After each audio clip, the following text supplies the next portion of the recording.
Assalamualaikum warahmatullahi wabarakatuh. Firstly, let me introduce myself. My name is Dihayu Tirta Istiqomah Sajoko. I'm from Chemistry A, and now I wanna summary about hazardous and toxic materials. Many of chemicals we use in the lab are potentially dangerous, especially under high heat pressure or when they're mixed with other chemicals. There are too many tools that we use to identify chemical hazard, safety data sheet, and chemical labels.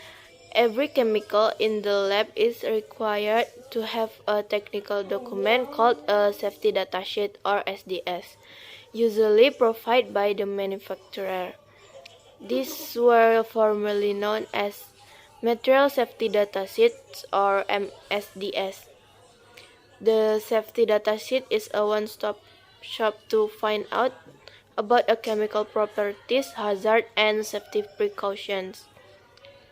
Know the location of safety data sheet in your lab and review them before working with chemical. For the first time, GHS is an acronym for the Globally Harmonized System of Classification and Labeling of Chemicals. This new system provides an international standard format for safety data sheets. All SDS must now be organized into 16 sections. First is identification. Here you'll find the chemical name description and the manufacturer contact information to hazard identification. This section lists signal words or names are safety symbol and safety symbol. 2.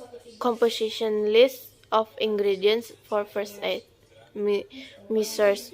What the required treatment for a person who's been exposed. 3 is firefighting measures. 4 is accidental release measures.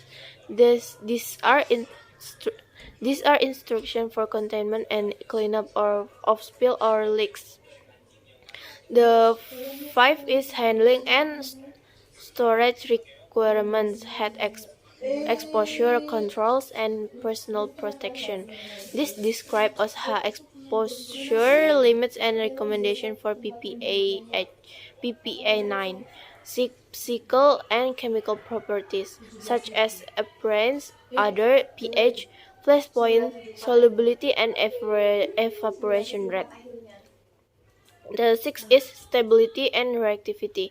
How to avoid just reaction, toxicological information is the 7. Find out about the likelihoods of exposure symptoms as well as short and long-term effect section The 8 is true aren't mandatory, but you should at least be familiar with them. Hang illogical disposal, transport, and regulatory consideration section. The 9 is for any other pertinent information. This is where you'll find the date that the SDS was prepared, along with the last known revision. Safety data sheet provide a lot of information about we use to chemical safely in the lab. But there's also another way to learn about chemical, and that's by reading its label. The new GHS format requires each chemical in the lab to be labeled with the product name, a signal word such as danger or caution, physical health and environmental hazard statement, precautionary statement, pictograms. First aid instruction, scenes and the supplier's contact information. Pictograms consist of a symbol on a white background framed in a red border. Each pictogram represents a specific hazard: health, flammability, toxicity, compressed gases, skin and eye protection, unstable explosive, oxidizer, and oxidizer is a chemical that initiates combustion through the release of oxygen, environmental hazard, and acute toxicity. Now we know how to identify potential chemical hazard by looking at both safety datasheets and chemical labels in our next lesson. We'll examine some important techniques for handling chemicals safely. That's all my summary about videos, hazardous and toxic materials. If I made a mistake, I'm sorry. Assalamualaikum warahmatullahi wabarakatuh.